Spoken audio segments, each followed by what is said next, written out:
5월 18일 월요일. 수천 번의 오늘. 이순신 장군은 임진왜란 기간 동안 일기를 썼습니다. 오늘날 우리가 아는 난중일기입니다. 영웅적인 승전 기록으로 가득할 것 같지만 실상은 달랐습니다. 일기의 대부분은 그날의 날씨, 부하들의 안부, 어머니에 대한 그리움, 몸이 아파 누워있었다는 기록으로 채워져 있습니다. 화려한 문장도 거창한 다짐도 없습니다. 그저 하루를 있는 그대로 담아낸 기록들입니다. 오늘의 날씨를 적는 사람은 오늘의 바다를 읽을 수 있었고, 오늘의 군사들을 챙기는 사람은 오늘의 전투를 이길 수 있었습니다. 그에게 7년의 전쟁은 하나의 긴 전쟁이 아니라 수천 번의 오늘이었습니다. 그리고 그 오늘 하루하루는 결코 우연이 아니었습니다. 하나님이 허락하신 날이었습니다.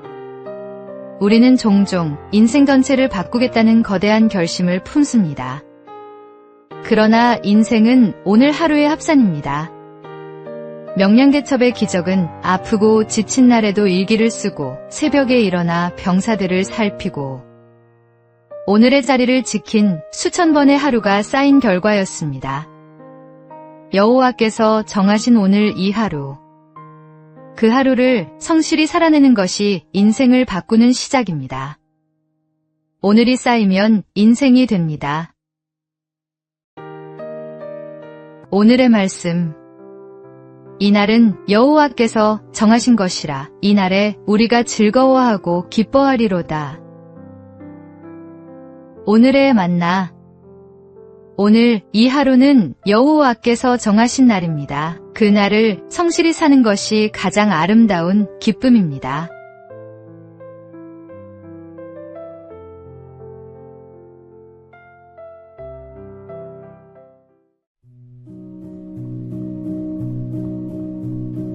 (5월 19일) 화요일. 옥수수 박사의 꿈. 고등학교 진학에 실패한 한 학생이 집에서 농사일을 했습니다. 미래가 암담했던 이 학생은 신앙을 갖게 되면서 꿈이 생겼습니다. 하나님이 주신 그 꿈이 그를 이끌어 마침내 농학박사 학위를 받게 했습니다. 학위를 받은 그는 교잡종 옥수수를 개발하는 데 전력을 쏟았습니다. 아침마다 머리카락이 한 움큼씩 빠질 만큼 집념으로 매달린 결과 동일 면적에서 과거보다 3배 이상의 수확을 거두는 데 성공했습니다. 처음에 무시하고 싸늘하게 대하던 농민들도 그를 영웅으로 떠받들었습니다. 그는 그것으로 멈추지 않았습니다. 내가 5분만 더 연구하면 5,000명의 아프리카 어린이들이 살아날 수 있다는 마음으로 나이지리아로 떠나 아프리카 옥수수 농사의 최대 적인 악마의 풀에 저항력을 가진 신품종을 개발했습니다. 아프리카에서 기아 문제 해결에 매진한 17년. 9번의 말라리아 감염, 생사를 오가는 순간에도 그는 멈추지 않았습니다. 그 후 그에게는 한국의 슈바이처, 아프리카인보다 아프리카를 더 사랑하는 한국인이라는 칭호가 붙었습니다. 이 사람이 바로 김순권 교수입니다. 그의 집념과 실천은 모두 신앙에서 비롯된 것이었습니다. 하나님이 주신 꿈은 반드시 길을 만듭니다. 꿈이 있다면 신앙을 놓지 마십시오. 오늘의 말씀. 너희에게 인내가 필요함은 너희가 하나님의 뜻을 행한 후에 약속하신 것을 받기 위함이라. 오늘의 만나. 신앙은 내 안에 잠든 가능성을 깨우는 힘입니다. 하나님을 믿는 자에게 꿈은 반드시 이루어질 씨앗입니다.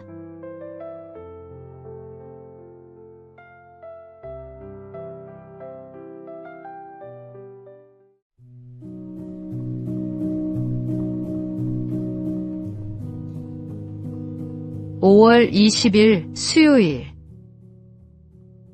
걱정 대신 기도를. 한 책에 이런 구절이 나옵니다. 내 인생엔 내가 걱정하지 않아도 좋은 두 가지가 있다.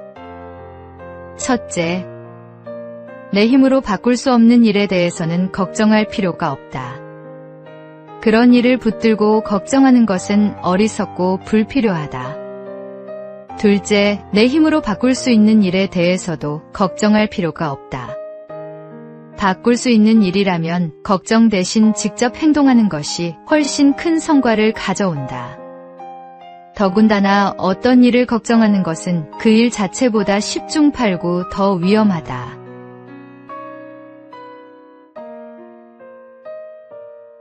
우리는 해결할 일은 빨리 해결해야 한다며 걱정하고 해결하지 못할 일은 어떻게 하느냐며 또 걱정합니다. 그러나 생각해 보십시오.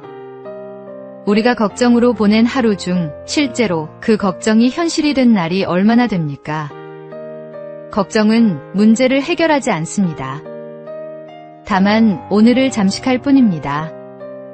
하나님은 우리에게 아무것도 염려하지 말라고 하셨습니다. 그 말씀은 현실을 외면하라는 뜻이 아닙니다. 바꿀 수 없는 것은 하나님께 맡기고 바꿀 수 있는 것은 지금 당장 행동하라는 뜻입니다. 걱정을 내려놓을 가장 알맞은 자리는 기도의 자리입니다. 오늘의 말씀, 아무것도 염려하지 말고 다만 모든 일에 기도와 간구로 너희 구할 것을 감사함으로 하나님께 아뢰라. 오늘의 만나, 내가 바꿀 수 없는 것은 하나님께 맡기고 내가 바꿀 수 있는 것은 지금 행동하십시오.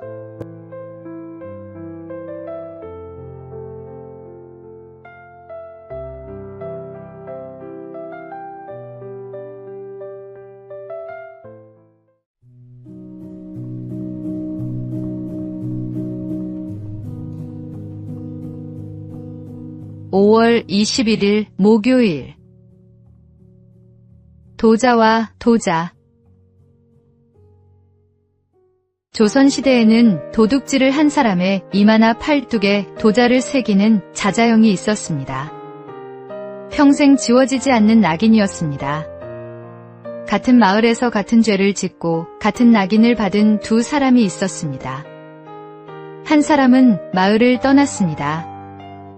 낯선 고을에 흘러들어 이마를 감추고 살았지만 숨기면 숨길수록 마음속 낙인은 더 깊어져 끝내 떠도는 삶을 벗어나지 못했습니다. 또 한 사람은 고향에 남았습니다. 이마의 글자를 숨기지 않았습니다. 흉년이 들면 남보다 먼저 품을 팔아 이웃을 도왔고 상갓집에는 먼저 달려가 며칠이고 곁을 지켰으며 힘겨운 노인의 밭을 말없이 일구었습니다. 세월이 흐르자 마을 사람들은 그의 이마보다 그의 손을 먼저 기억하게 되었습니다. 어느 해 마을 어른이 말했습니다. 저 사람 이마에 새겨진 것이 도자인지 이제는 모르겠소. 우리 모두는 죄인입니다. 그러나 죄를 지은 뒤가 더 중요합니다. 하나님은 우리의 죄를 감추라 하지 않으십니다. 고백하라 하십니다. 자백하는 자에게 그분은 신실하게 응답하시고 모든 불의에서 깨끗하게 하신다고 약속하셨습니다. 낙인은 사람이 새기지만 지우시는 분은 하나님이십니다. 오늘의 말씀, 만일 우리가 우리 죄를 자백하면 그는 미쁘시고 의로우사 우리 죄를 사하시며 우리를 모든 불의에서 깨끗하게 하실 것이요. 오늘의 만나, 죄를 숨기는 자는 멀리 떠돌고 고백하는 자는 제자리로 돌아옵니다. 하나님께 정직하게 나아가는 것이 새로운 출발의 첫걸음입니다.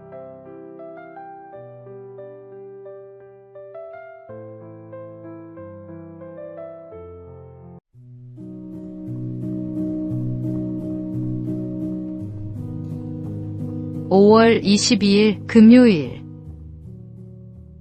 쳐낼수록 달아진다. 젊은 사업가 한 명이 있었습니다. 사업이 자리를 잡자 그는 더 많은 것을 움켜쥐고 싶었습니다. 오랜만에 고향을 찾은 그는 아버지가 마당에 감나무 가지를 쳐내는 모습을 보았습니다. 왜 멀쩡한 가지를 자르세요? 이 나무가 힘을 한 곳에 모아야 제대로 된 열매를 맺는다. 가지가 많으면 영양이 분산돼서 열매가 다 작고 맛이 없어. 쳐낼수록 남은 열매가 더 크고 달아지는 거야. 서울로 돌아온 그는 욕심으로 버려놓은 것들을 하나씩 쳐냈습니다.